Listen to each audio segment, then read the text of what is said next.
Thank you so much, Pyrotechnics. Semi-finalist indeed, as we are joined by 3 members of H2K, the coach Prali, Oduwamne, and Kasing. Well, first up, congratulations. Kasing, just tell me your first reactions after closing out that 3-0 very decisively, I should say, and locking in your spot to the semis.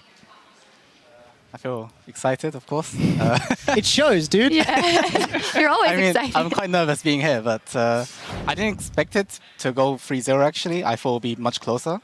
But I think our game plan was really solid. Like, in our first game even, like, we had a good idea of what we wanted to do, how to pressure each objective, and just we went into it with a really, like, a confident phase. And yeah. At any point in the first game, were you afraid of that Juggernaut comp? It felt like Copenhagen Wolves. It's such a fantastic team composition, but you guys had good objective control. So what was the discussion like in the team? Well, with Juggernaut, it's like, even though they had a strong mid-late game, if anything, our team comp was also really strong early, and we had more pressure on the lanes, so therefore Juggernaut, like, they couldn't snowball their advantage that much as they wanted to. And then after we just took objective over objective, and then we ended up out-pressuring them, then it went fine. Prali, can I ask, if you were watching the game, it looked like a near-flawless win for H2K Game 1. As the coach, what was your thoughts and feelings watching them play that match? I was just trying to find, like, if we were doing, like, what's a way to put it? Like, if there's, like, a common flaw throughout that game, because it was a really, really good game by them.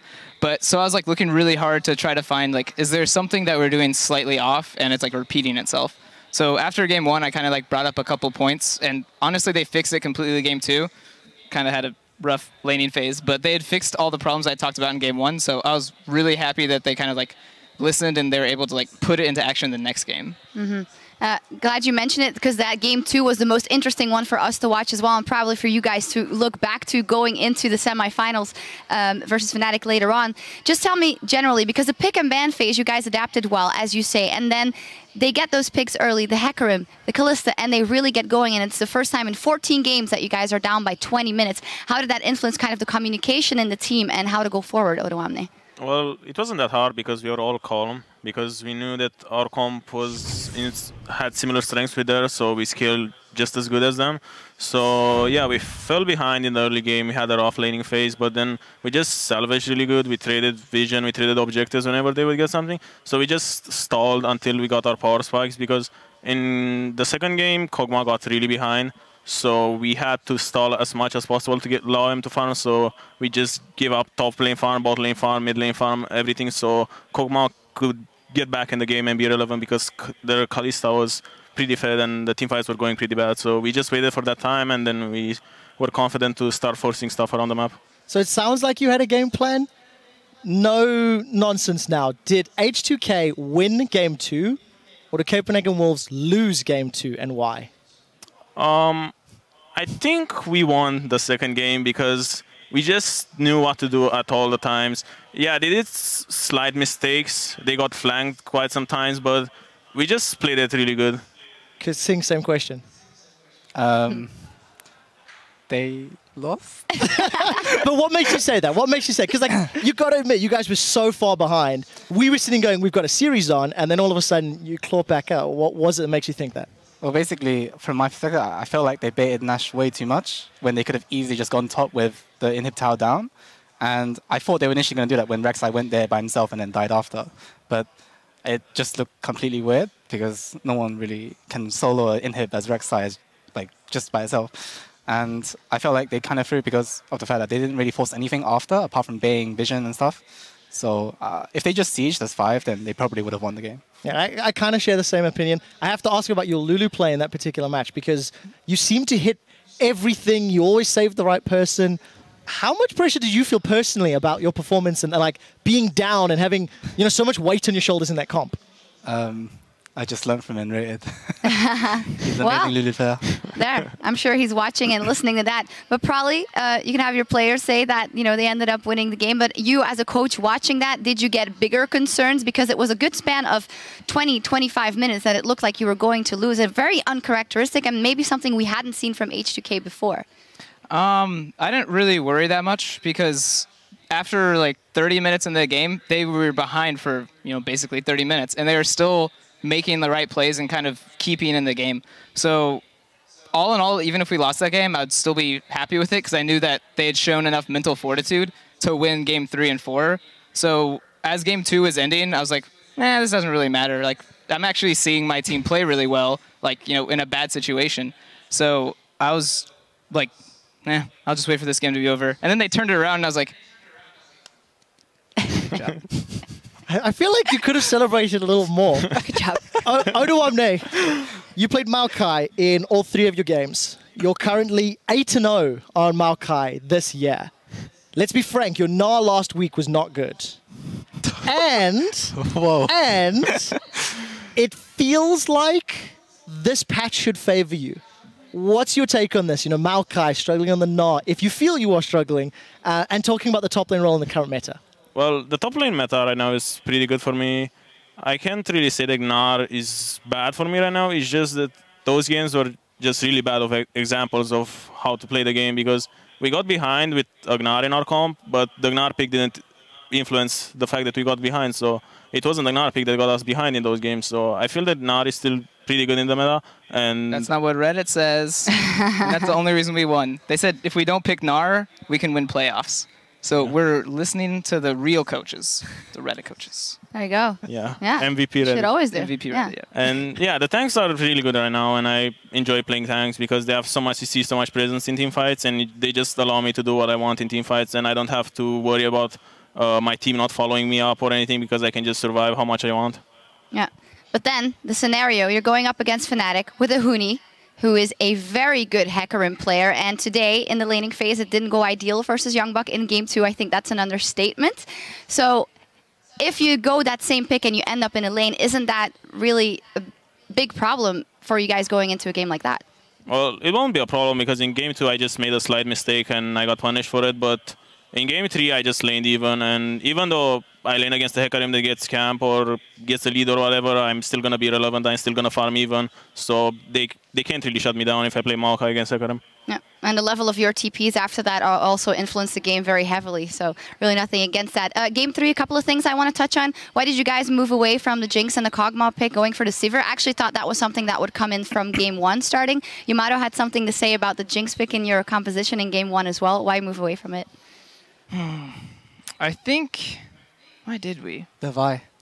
Oh, yeah. Yeah, they had Vi. So Sivir is, like, pretty annoying for Vi. So I was like, well, this will annoy Vi. And it's also a big favorite for Hjarnan. Like, he likes playing the champion. So it's like, it's our last game, hopefully. So let's put us on some comfort champions and then put us on some engaged champions so we can play the game like we want, we can fight when we want, and then, you know, just play lanes like we like it. Did Probably miss anything, Kasing? Nope. Just checking, because you better felt like say going to no. chime in there. He won us the game. Don't forget that. Yeah, probably carried. Some other things I wanted to talk about. We always talk about H2K as being such a team play-oriented team, no individual stars. Kasing has really stepped up to the plate, and for me in this series as well, Ryu, maybe even playing the best games he has in the entire split. And I want to ask you specifically, because in the beginning of the split, you said, well, sometimes he doesn't really listen when it comes to picks, or he's kind of going his own way. It seems like that dynamic has changed, and we see him talking all the time in Champion Select. Do you see that growth of him as well? Yeah, he just basically just got more comfortable with everyone. Like, we all became friends like pretty quickly, and then the language barrier kind of like broke when all we do is talk about League, so it's really easy to talk. So basically he just got comfortable with everyone, so it was really easy for him to voice his opinion and for us to understand it, and then us to come to an agreement. Because before it was like, well, we think this way, and he would just say, bad. So that was like our communication for a while, and then he's able to explain it now, so pick and ban's a lot easier, like mid lane's a lot easier, and then, like, I don't know, when Odo does his yellow TPs, we follow up on it a lot better now. It feels like the team's in a great position. Kasing, I want to quote you from an interview a few weeks back where you said when you joined H2K, you kind of thought you were going to be in the bottom 5 of the table. Now you guys are in the semi-finals. You're top 4, guaranteed. Whenever anybody talks about H2K, there's never any talk about individual superstars, yet you guys are top 4. How does it make you feel? How does it make you think when you hear and see those things, yet you guys are in the semi-finals, convincingly? It's just, before I came into the team, I thought everyone disliked me as a player. Like, everyone's had their fair And share. a person. No, just kidding. Everyone's had their fair share of, like, solo queue experience in the US. So I thought they didn't really respect me as a player. But when I came in, like, everyone listens really, like, like everyone just listened instantly, so I didn't have any troubles trying to put across my points and stuff. And me and Hyanan, like since the beginning, we played like 3 days before playing the first game, and he was really easy to work with. So, well, if you make those big plays and those hooks, I don't think anyone can disagree with you or not be comfortable with you in that one. Some more things about you guys' playstyle. Probably we've talked to Yamato all day here on the desk, saying how the way you guys play is maybe the most durable of all the teams in the LCS. I want to see your vision on that, and maybe how do you see it in terms of growth? Because it seems like all the things you're good at is something that should last you for the ages. Yeah, I think people are starting to pigeonhole our team a bit into like oh, all we're going to do is Dragon. And I think for the week like 4 to 8, that was literally our only playstyle. We kind of never really adapted and learned how to like press leads in small areas or like skirmish in the jungle. But I think game 3 was a good example of what we've been practicing, where we actually created a lot of chaos on the map and got a lot of fights, like not around objectives. They're just fights because we saw them overextending and we punished that. So I think if teams are going to look at us like, oh, they're just going to stall until Drake, it's actually going to backfire really hard, because we're getting a lot better at punishing people who overextend, or if people are trying to bow flex the pressure they can't actually hold. Right. Well, the series was very impressive from you guys in total. We also decided on the MVP for this one. I want to ask, who do you guys think would deserve the MVP, Oruwamne? Probably. Probably. Nah, jokes aside. Probably. Who would win MVP? Yeah. Yeah, man. MVP. Yourself. I don't know. I guess I would say Ryu, because he doesn't always do those like gank bushes, or he'll do it and then like give up and scrims.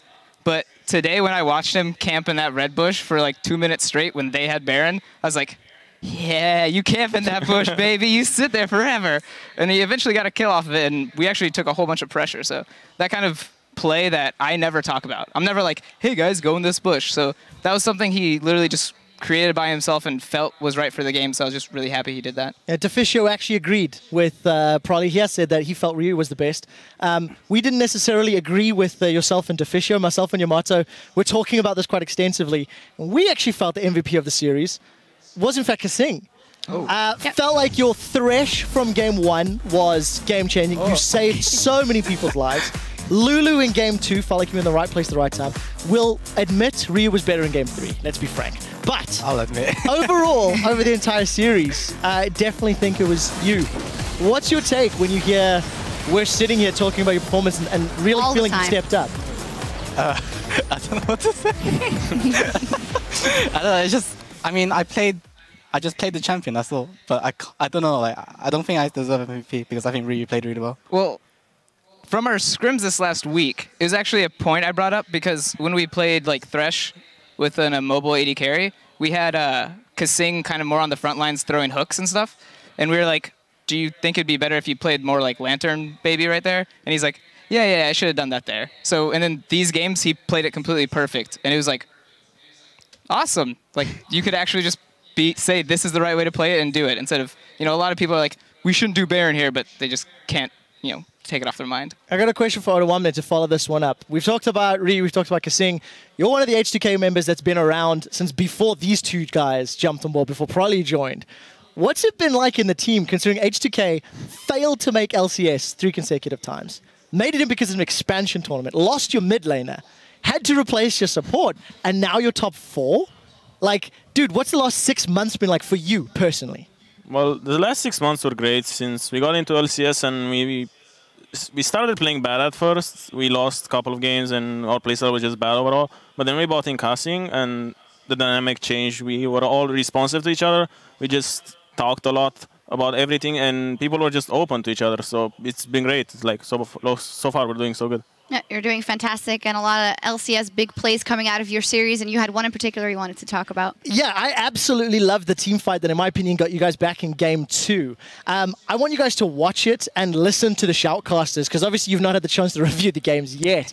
So let's pull this clip up and take a look at what was, my opinion, the best team fight of the day, and then hear the guys chiming in on their own big play. But there's a teleport coming in for Oruwamne. Youngbuck exhausted as he moves forward. Airwalks could be caught up. Unlimited and Freeze trying damage control on Ryu. The Timbers is dropped, the barrel is thrown, and Unlimited, he's getting chunked incredibly low. Can't get involved. Lulex moving forward. He's going to go down. Freeze picks him up, but Freeze falls to Ryu. It's a double kill now as Yarden is able to come up with 2 more. Let's start. Big smiles from Prolly. Watching your boys, listening to the commentary. What's it like reliving the team fight that really started things back in your favor? I was just really happy they didn't, like, I don't know, tunnel vision, I guess is the easiest way to put it, because, yeah, they really dedicated hard to the right side and actually left Freeze and Ari open for a second. But then right when they realized, like, oh, the right side's going to die, Gragas and Maokai both moved to the left side and just zone their tanks. And then it's like, oh, yeah, like, really good positioning, guys. Don't, like, tunnel vision on getting that KDA. Just win the fight. Oduwamne, watching your own play, do you listen to the commentary and get excited, or do you go, should have done this, should have been there? What's going through your mind? I'm pretty excited since that team fight was pretty much a perfect team fight for us. We peeled back when we needed to, we engaged back when we needed to, and we just did a good job of setting our priorities in that fight and finding the right targets to proceed through it. So I'm really happy about it. Yeah, Raymond, finally. No, good job, guys. Is that what you're saying, game 2? Actually, the fact that you're so humble make me think you deserve the MVP award even more. Fantastic play overall. Yeah. It's all an act. Yeah. Also, by the way, guys, remember to send in your own big plays throughout the entire playoffs. Tweet at LOL Esports. Use that hashtag LCS, and we'll revise them and see if you're right, because sometimes you send in not so good plays. Something else I want to touch on is earlier in the week we saw on PTL, Prolly, you were crowned the coach of the split. There was something missing, though. You didn't actually get an award, and we got to rectify that. Yes, we really felt it needed to be resolved. So I would like to bring up the Coach of the Split award, which has been awarded to Prolly. As soon as I figure out where I'm looking, there we go.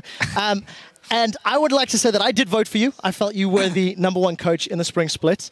Do not drop that, or I will get in trouble. Let's put that on the desk when you're safe. You want to hold it? What I'd like to know is, to Kasing and to Oduwamne, what has Prolly done over the entire split that has helped you guys as players? Everything. Come on, give me more, dude. Give me more. Everything but more.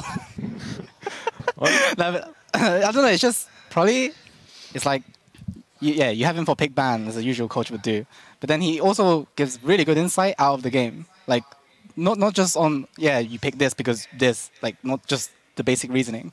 But he also goes into in depth of why we should pick this, and he also likes to accommodate what we like to play as well. He wouldn't just force on champions that like the Koreans are playing or Chinese teams are playing. And I really like this about Prolly. What about on the mental aspect? If you have a series like this, if you have a game 2 that isn't going so well, is he the kind of guy you can listen to and will just come and cheer you guys up? Because you guys seem pretty cheery as is. Oduwamne. Well, yeah, he does a really good job of calming us down and assuring us that everything's okay and we're still the better team and we can just get into a new game with a fresh mind. So, yeah, he's doing a really good job as a mental coach as well. Well, we'll have to do that in the next week as you guys gear up for the semi-final. And with one quarterfinal match behind us, let's pull up the bracket and see what is in store for you guys. To start with, as you guys advance to the semi-finals, you're going to be playing Fnatic.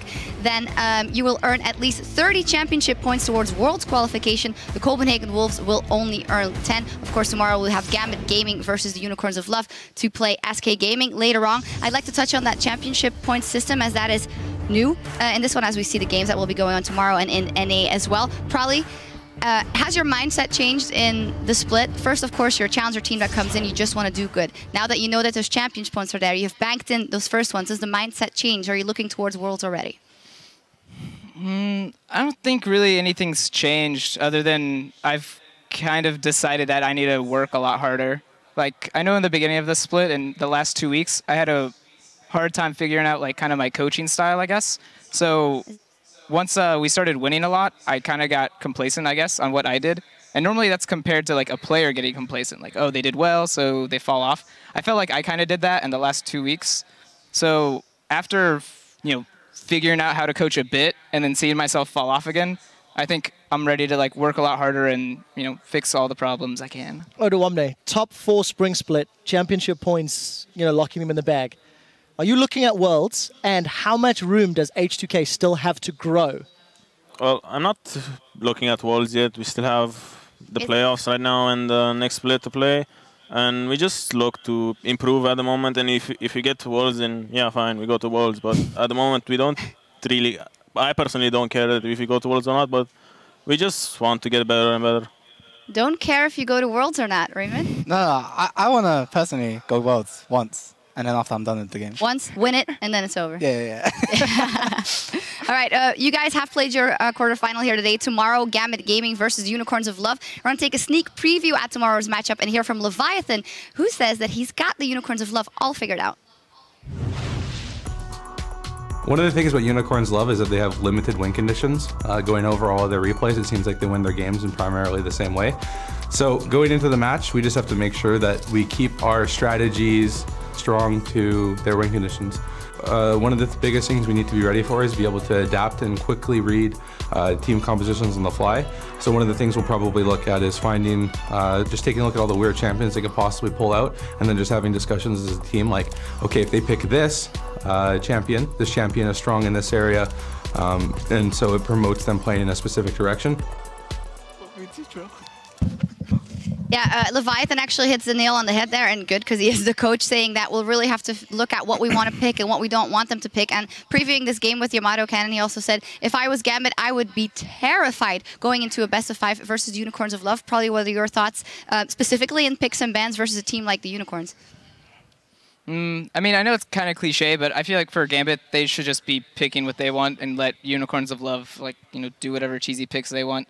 Because right now, I think Gambit's actually in a really good spot. Like, they're actually our primary scrim partners, so they get a little shout out for helping us win today because they gave us really good practice. So I think whatever Gambit does, pick and ban, it's not really going to matter as long as they play the way they've been in scrims. Odawamne, shout out to Gambit for helping you win today.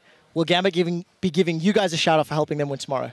Well, if they win, then I hope so. if they don't win, then I want them to not say anything because. One more thing from you, Odawamne. Something that we'll be looking at very closely tomorrow is Vizicachi versus Cabo Shard. For us in the top of all the top laners here in the league, how do you think that how they match up versus each other? I think Cabo Shard is gonna have the edge in that lane. He's just more punishing for mistakes, and he's just more solid overall. Yeah. In general, I kind of hear that you guys think that Gambit is going to take it. Raymond, do you echo that sentiment? I think Gambit will take it, but it will be a close series. I think it will be like 3-1, 3-2. But I mean, I want both of them to win, unluckily, but yeah. Unlucky, but you got the MVP and you're in the semi-final, so I guess it's not that bad after all. That best-of-5 Gambit versus Unicorns of Love, it all begins tomorrow at 5 p.m. Central European Summer Time or 8 a.m. Pacific. And that'll do it from all of us here. Thank you guys very much for joining us. And congratulations once again. For you guys, though, at home, don't go anywhere because the North American LCS Spring Playoffs start in just a few minutes.